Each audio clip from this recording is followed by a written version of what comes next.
ہم سادہ پانی لینا ہے. سادہ پانی آپ گلاس میں ڈالیں, اس میں ایک ایک چمچ پتی ڈال دیں. ٹھیک ہے, روم ٹیمپریچر کا. روم ٹیمپریچر کا. اس کے بعد اس کو تھوڑی دیر کے لیے چھوڑ دیں. یہ آپ اصلی اور نقلی کی پہچان بتاتے ہیں. واہ. ہوتا یہ ہے کہ جیسے اب یہ ٹی سٹال والا ہے, جی, یہ لوگ چائے بناتے ہیں, چائے بنا کے اس کی پتی ضائع نہیں کرتے. انہوں نے اپنے ساتھ ایک کنستر رکھا ہوتا ہے, جتنی استعمال شدہ پتی بچتی ہے وہ اس کو چھاننی میں نکال کے اور ڈبے میں اونڈیلتے رہتے ہیں. ڈے اینڈ پہ جب یہ اپنا سٹال کلوز کر کے جاتے ہیں تو ان کے لگے بندے وینڈرز ہیں جو آ کے ان سے استعمال شدہ پتی خرید کے لے کے جاتے ہیں, جو کہ 12 روپے کلو سے 15 روپے کلو ان سے لے کے جاتے ہیں. اب ہوتا یہ ہے کہ یہ پتی چلی گئی, وہاں پہ جتنی بھی شہر بھر سے وہ پتی آئی اس کو خشک کرتے ہیں, اس کے بعد اس کو ڈائی کیا جاتا ہے انڈسٹریل کلر میں.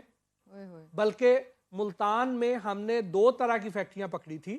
ایک فیکٹری وہ تھی کہ جو اس میں بکرے کا خون ملاتے تھے, سلاٹر ہاؤس سے جو خون لاتے تھے وہ تھوڑا سا اندر ڈالتے تھے اور اس میں ڈائی کرتے تھے اس کا کلر لانے کے لیے.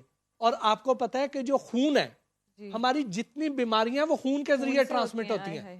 اب وہ خون ڈالا جاتا تھا اور اس کے بعد وہ پتی جو ہے 70% یہ جالی والی پتی اور 30% اصل پتی, ان کو مکس کیا جاتا ہے اور پیک کر کے بیچ دیا جاتا ہے. اب یہ 2 طرح کی پتی ہے, دونوں کا ٹائم پورا ہو چکا ہے. آپ یہ دیکھیں کہ انہوں نے اپنا جو کلر نکالنا تھا, جو رنگ چھوڑنا تھا, چھوڑ دیا جی.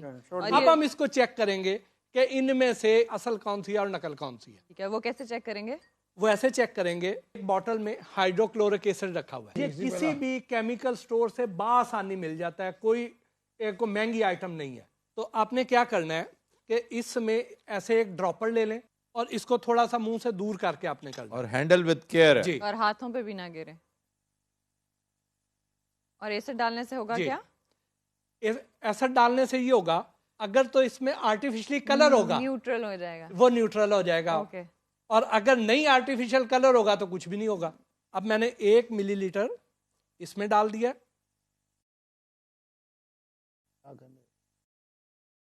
یہ آپ دیکھ رہے ہیں, وہ دیکھیں اس کا تو اٹھا ہی بیٹھ گیا ہے.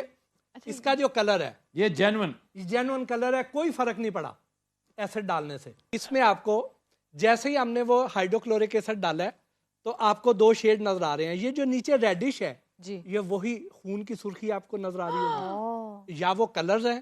اب ہم اس کو مکس کرتے ہیں. اب یہ جو جعلی پتی ہوگی جب آپ گھر پہ اس کو کریں گے تو اس طرح ریڈش ہو جائے گی, جو اصل ہوگی وہ اپنے اصل رنگ میں رہے گی.